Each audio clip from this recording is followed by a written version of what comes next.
Assalamualaikum warahmatullahi wabarakatuh. Apa kabar teman-teman semua? Saya Yuli Asmasari. Hari ini saya akan sedikit membahas tentang sains pada anak usia dini. Sains atau science berasal dari bahasa Latin, yaitu scientia, yang artinya adalah pengetahuan.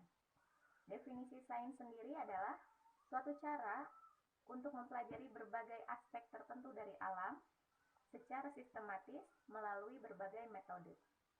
Sains dapat dipahami oleh indera penglihatan, pendengaran, pengecapan, rabaan, dan sentuhan.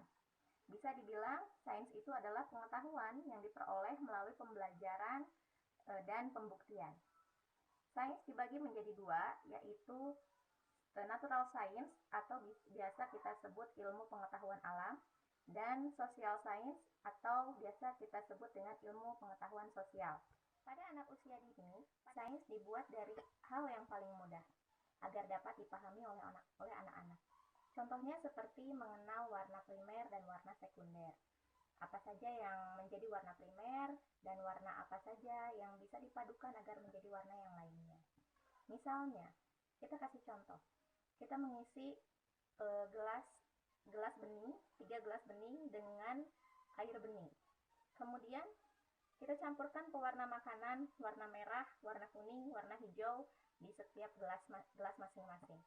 Minta anak untuk mengamati apa yang terjadi pada air di dalam gelas tersebut. Setiap gelas memiliki warna yang berbeda, bukan? Kemudian kita campurkan cairan merah dan kuning. Apa yang akan terjadi? Atau bisa campurkan cairan merah dengan biru. Apa yang akan terjadi? Bisa juga campurkan cairan kuning dengan warna biru. Apa yang akan terjadi?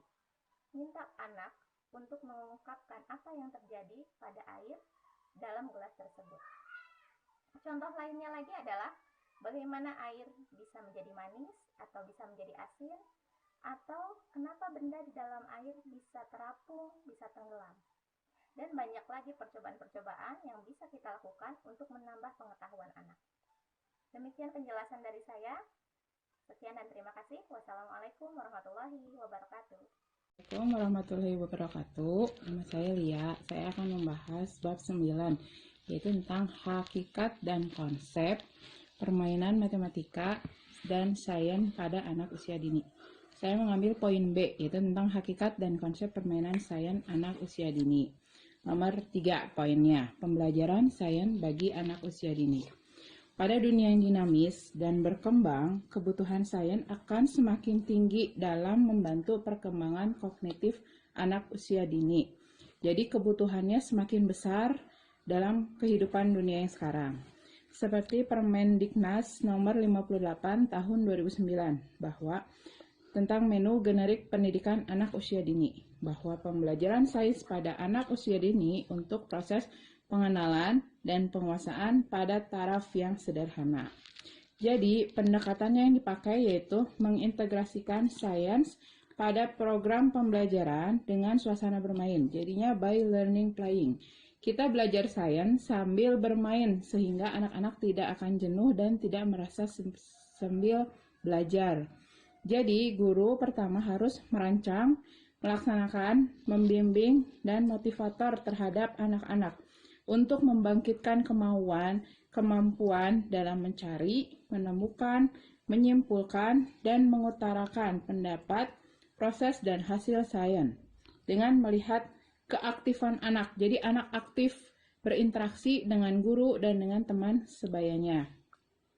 Sains atau IPA di TK bisa dilakukan dengan 3 cara, yaitu observasi atau pengamatan. Observasi ini ada 4 tahap. Yang pertama, mengidentifikasikan objek. Jadi anak menyebutkan objek yang akan diteliti atau disains. Yang kedua, memperhatikan benda dari sudut lain. Yang ketiga, perbandingan benda. Jadi anak membandingkan benda objek satu dengan objek yang lainnya. Yang keempat, menghubungkan benda dengan fungsi objek. Fungsinya apa nih benda yang akan kita teliti? Fungsinya apa yang akan kita sains?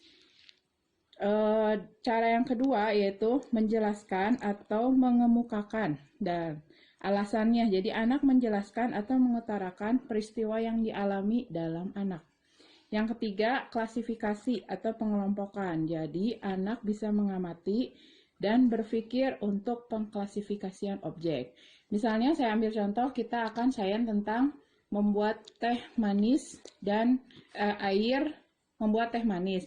Yang pertama-tama, anak mengambil air putih, gula, menyiapkan air putih, gula, dan teh celup. Pertama, anak melihat bahwa air ini bentuknya warnanya bening. Saat kita celup, akan berubah warna menjadi coklat, tetapi tetap rasanya tawar. Saat kita kasih gula, masih ada dalam bentuk gula. Saat kita aduk, gulanya akan hilang. Pasti anak bertanya, kenapa gulanya menghilang? Setelah itu, kita uji coba anak untuk mencicipi satu-satu. Ternyata si gula itu larut di dalam air dan rasanya manis. Nah, setelah itu kita kembali tarakan kepada anak. Apa kesimpulannya? Ternyata anak yang pertama bisa mengerti dari proses pembentukan teh manis. Yang kedua, gula akan larut dalam air. Yang ketiga, ini pengelompokannya dalam benda cair. Sekian presentasi dari saya. Assalamualaikum warahmatullahi wabarakatuh. Bismillahirrahmanirrahim. Assalamualaikum warahmatullahi wabarakatuh. Perkenalkan, nama saya Yuningsih dengan NIM 145180177. Pada siang hari ini, saya akan mempresentasikan tujuan pembelajaran sains di AUD. Di dalam taksonomi Bloom, menurut Trianto, tahun 2010 pada halaman 142, menerangkan bahwa pembelajaran sains atau IPA bertujuan agar anak dapat pengetahuan atau kognitif dari apa-apa yang berguna dalam kehidupan sehari-hari. Diharapkan dengan anak-anak AUD belajar sains, mereka mempunyai kemampuan satu, keterampilan atau psikomotorik. Yang kedua, dia mampu bersifat kritis atau afektif. Yang ketiga, dia memahami atau mempunyai akhlak yang baik. Sebagai seorang yang beriman, setiap bayi yang dilahirkan, Allah sudah memberikan kelebihan-kelebihannya. Di antaranya, dia sudah dapat melihat, mendengar, dan merasakan di mana dia berada, di lingkungan yang baik ataupun yang tidak baik. Itu adalah sesuatu yang sangat luar biasa, dan itu adalah kekuasaan Allah yang diberikan kepada makhluknya. Kembali lagi kepada tujuan pembelajaran sains, menurut beberapa ahli, di antaranya menurut Piaget dalam Sugiono tahun 1993, juga menurut Sugiono 2005 halaman 12 dan 3, juga masih menurut Suyatno 2005 halaman 83, dan menurut Piaget juga di dalam Hildayani tahun 2007 halaman 3.3, juga menurut Puji Marpaung 2010, sains dapat diajarkan kepada anak-anak melalui media: satu, percobaan atau eksperimen. Yang kedua, permainan atau sains, permainan sains maksudnya ya. Dan yang ketiga adalah metode ilmiah. Dan yang terakhir adalah bermain. Melalui percobaan atau eksperimen, anak-anak belajar mengenal lingkungan. Bagaimana dia bisa bersikap, bagaimana dia mempelajarinya, itu adalah melalui eksperimen. Dan yang kedua, permainan sains. Wah, di sini anak-anak seneng banget kalau melakukan kegiatan dengan sains, karena mereka dituntut untuk berani melakukan percobaan-percobaan, dan anak itu jiwanya adalah ingin mencoba. Itu melalui permainan sains ya. Lalu selanjutnya adalah metode ilmiah. Nah, metode ilmiah adalah menekankan bukan pada hasil tetapi proses, di mana anak berani sudah menemukan suatu masalah, dia bisa melakukan percobaan, terus dia bisa mengambil keputusan atau kesimpulan. Itu melalui metode ilmiah. Nah, yang terakhir, yang bermain. Wah, ini anak-anak senang sekali kegiatan bermain, karena di dalam bermain itu banyak sekali manfaatnya, yaitu anak-anak bisa melihat situasi nih kondusif atau tidak.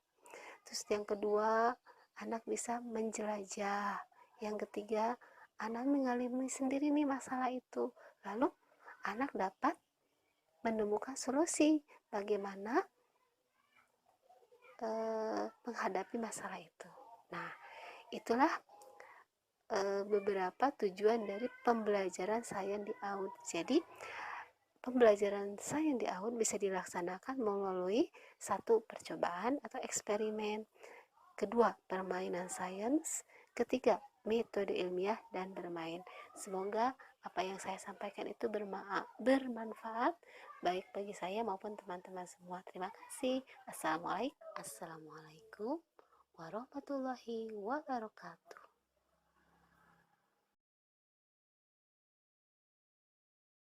Assalamualaikum warahmatullahi wabarakatuh.